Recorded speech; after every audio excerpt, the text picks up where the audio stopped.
Book का नाम है संकल्प शक्ति और इस बुक का 10वां पार्ट इस वीडियो में सुनेंगे और पढ़ेंगे। लगाव की भी अवस्थाएं हैं, स्टेजेस हैं। एक है सूक्ष्म लगाव, जिसको सूक्ष्म आत्मिक स्थिति में स्थित होकर ही जान सकते हैं।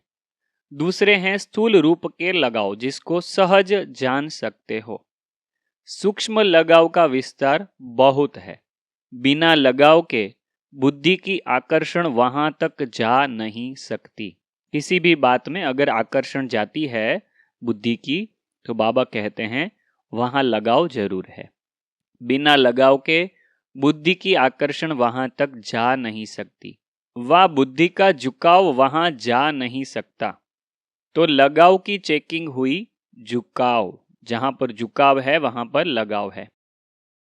चाहे संकल्प में हो, वाणी में हो, कर्म में हो, संबंध में हो, संपर्क में हो, न चाहते हुए भी समय उस तरफ लगेगा जरूर। जहां पर भी लगाव है वहां पर हमारा समय न चाहते भी लगेगा।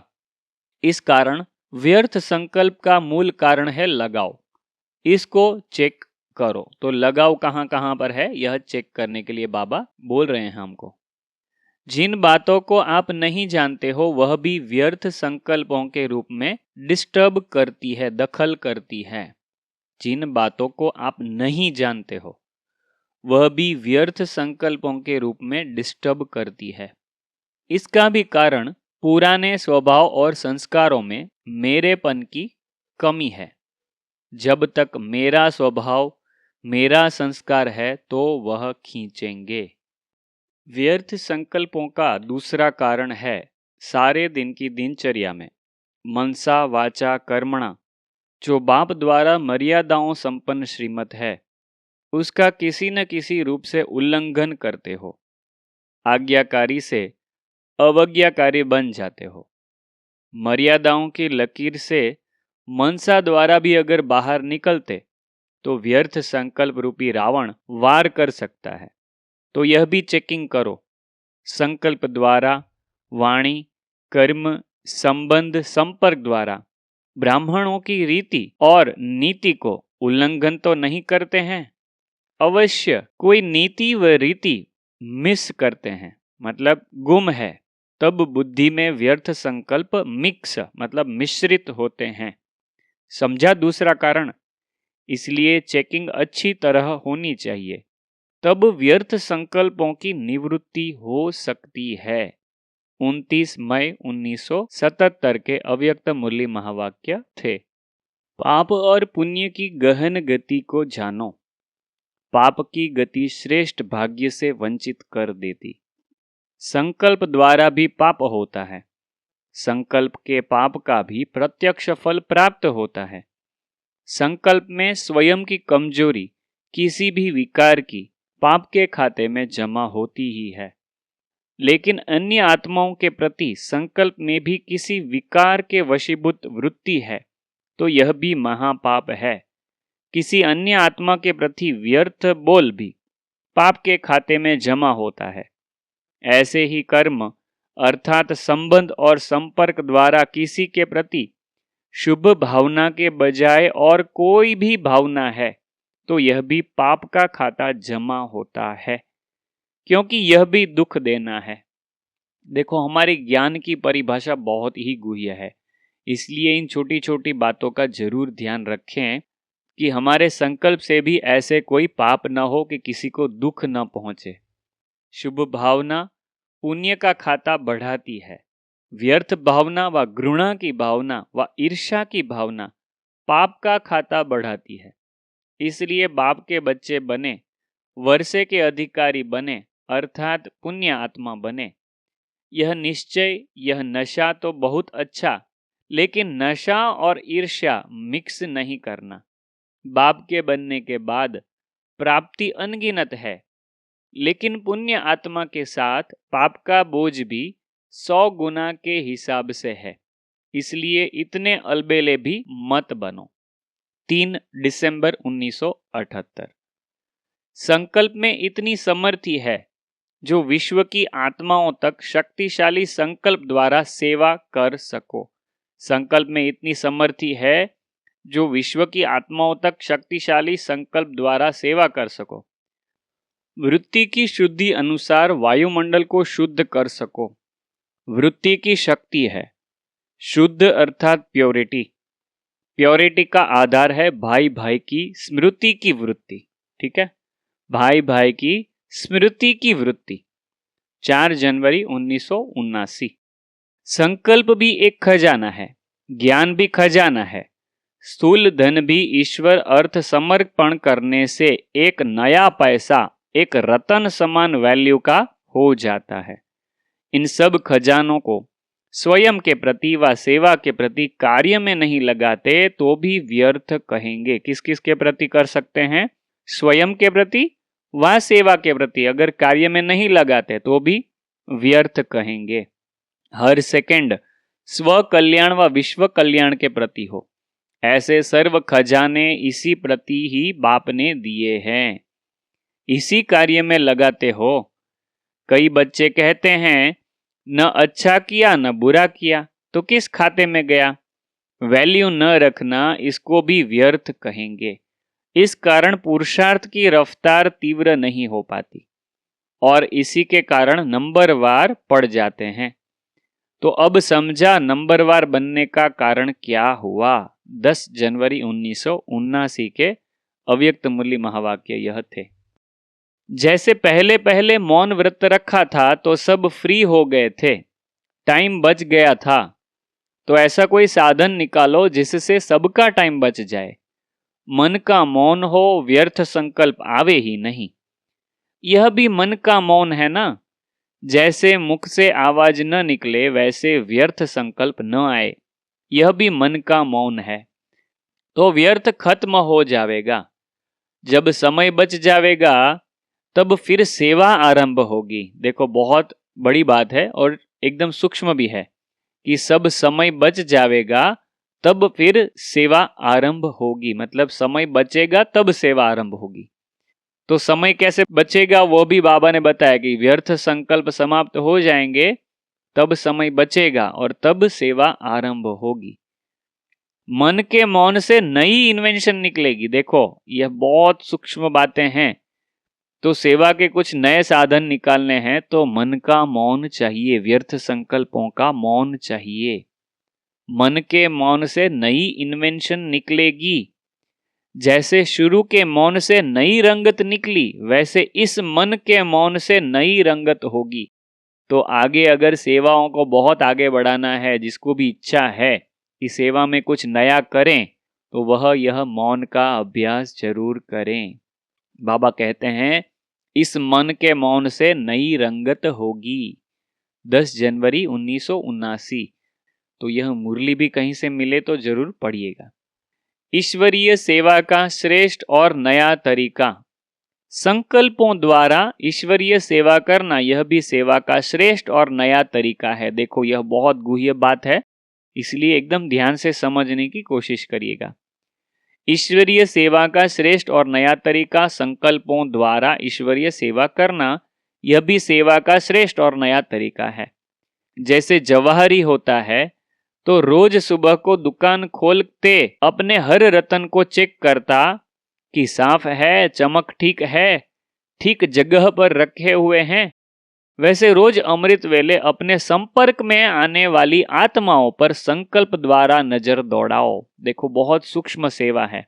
हमारे संपर्क में जो लोग हैं उसमें से हमको ऐसा लगे कि यह हमारे कुल की आत्मा है, तो उसको संकल्प से याद करना और उनको स्वच्छ करना, उनको सकाश देना, यह अमृत वेले कर सकते हैं। जितना आप उन्हों को संकल्प से याद करेंगे उतना वह संकल्प उन्हों के पास पहुंचेगा और वह कहेंगे कि हमने भी बहुत बारी आपको याद किया था। इस प्रकार सेवा के नए नए तरीके अपनाते आगे बढ़ते चलो। 14 जनवरी 1979।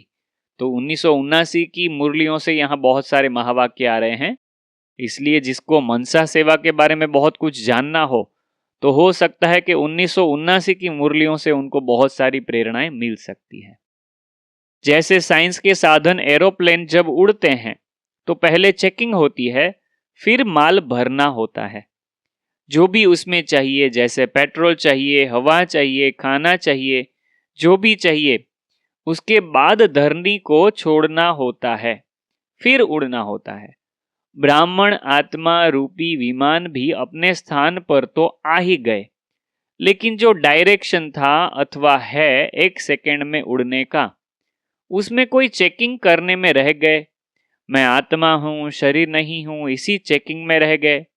और कोई ज्ञान के मनन द्वारा स्वयं को शक्तियों से संपन्न बनाने में रह गए।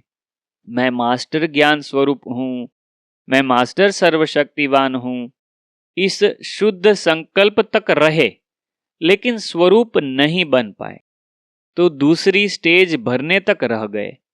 और कोई फिर भरने में बिजी होने के कारण उड़ने से रह गए, क्योंकि शुद्ध संकल्प में तो रमण कर रहे थे, लेकिन यह देह रूपी धरती को छोड़ नहीं सकते थे। तो हमारी योग की अवस्थाओं में कौन सी अवस्थाएं हैं, वह यहाँ पर आपको सुनने को मिल रहा है।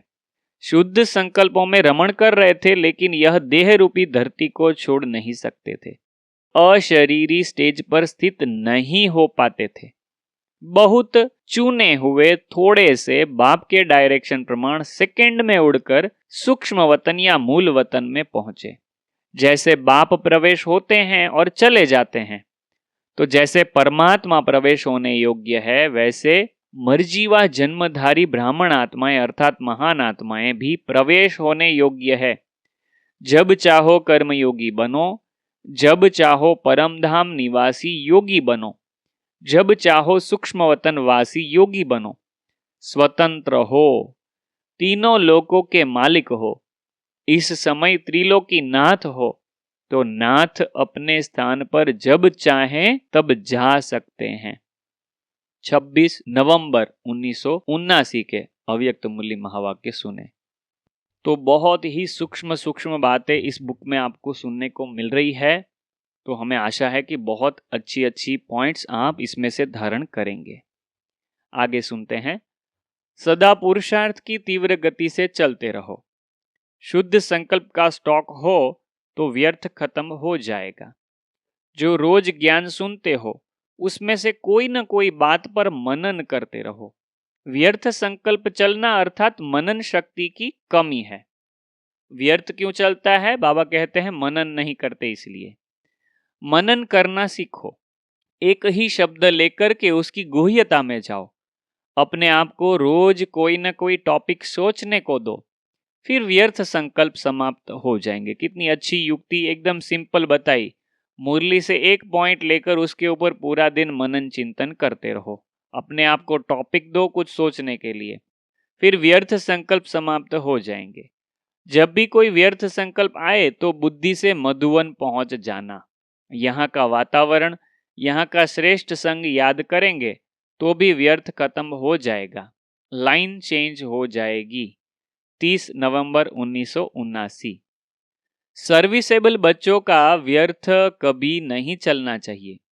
अगर आप ही यह कहें कि व्यर्थ संकल्प आते हैं तो और क्या करेंगे, और तो विकल्प में चले जाएंगे। ऐसे तो हर एक अटेंशन रखता ही है, लेकिन अब महीन अटेंशन चाहिए। संकल्प से भी सेवा हो। अगर संकल्प शक्ति को सेवा में बिजी कर देते हो तो व्यर्थ ऑटोमेटिकली खत्म हो जाएगा। जैसे आजकल के यूथ ग्रुप को कोई न कोई कार्य में बिजी करने की कोशिश करते हैं, जिससे युवा शक्ति नुकसानकारक कार्य में न चली जाए। कहीं बारिश का पानी व्यर्थ जाता है तो बांध बनाकर व्यर्थ भी सफल कर देते हैं। ऐसे संकल्प शक्ति जो व्यर्थ चली जाती है, उसको सेवा में बिजी रखेंगे तो व्यर्थ के बजाय समर्थ हो जाएगा। संकल्प, बोल, कर्म व ज्ञान की शक्तियां कुछ भी व्यर्थ न जानी चाहिए। 19 दिसंबर 1979 के अव्यक्त मूल्य महावाक्य सुने। सारे दिन का आधार स्वप्न होता है। जो दिन रात सेवा में बिजी रहते हैं, उनका स्वप्न भी सेवा के अर्थ होगा। स्वप्न में भी कई नई नई बातें, सेवा के प्लान व तरीके दिखाई दे सकते हैं। तो इतना बिजी रहते हो व्यर्थ संकल्पों से तो मुक्त हो ना। जितना बिजी होंगे उतना अपने पुरुषार्थ के व्यर्थ से और औरों को भी व्यर्थ से बचा सकेंगे, खुद को भी व्यर्थ से बचा सकेंगे और दूसरों को भी व्यर्थ से बचा सकेंगे। हर समय चेकिंग हो कि समर्थ है या व्यर्थ। अगर जरा भी व्यर्थ का अनुभव हो तो उसी समय परिवर्तन करो। निमित्त बने हुए को देख, औरों में भी समर्थ के संकल्प स्वतः ही भरते जाएंगे। 26 दिसंबर 1979। तो 1979 से यहाँ पर बहुत सारे महावाक्य सुनने को मिल रहे हैं। तो आप 1979 की मुरलियों को जरूर ध्यान से पढ़िएगा, सुनिएगा। तो यहाँ पर हम यह पार्ट समाप्त करते हैं। आगे का जो पार्ट है पेज नंबर 54 से, वह हम अगले पार्ट में कवर करेंगे। यहाँ पर हम 10वां पार्ट इसमें कवर कर रहे हैं और हमने आधी जितनी बुक कवर की है, आधी से थोड़ी ज़्यादा कवर की है। तो आगे भी मुझे लग रहा है कि 9 या 10 पार्ट बनेंगे इस बुक के, जो आपको इस चैनल पर मिलते रहेंगे। आपको यह पार्ट कैसा लगा, इसमें से सबसे अच्छी पॉइंट कैसी लगी, आप कमेंट जरूर करिएगा। आप जितनी कमेंट्स करते हैं उतना यह वीडियो दूसरों को भी जाता है, और आप शेयर करते हैं जो लिंक को शेयर करके, वह सबसे ज़्यादा असरदार होता है और इससे YouTube इस वीडियो को बहुत लोगों को भेजता है। तो आप इतना सहयोग जरूर करें, वीडियो को लाइक करें, कमेंट करें, चैनल को सब्सक्राइब नहीं किया है तो सब्सक्राइब भी जरूर करें और दूसरों को शेयर भी जरूर करें। ओम शांति। अगले पार्ट हम 11वां पार्ट से चालू करेंगे, पेज नंबर 54 से, 54 नंबर से। ओम शांति।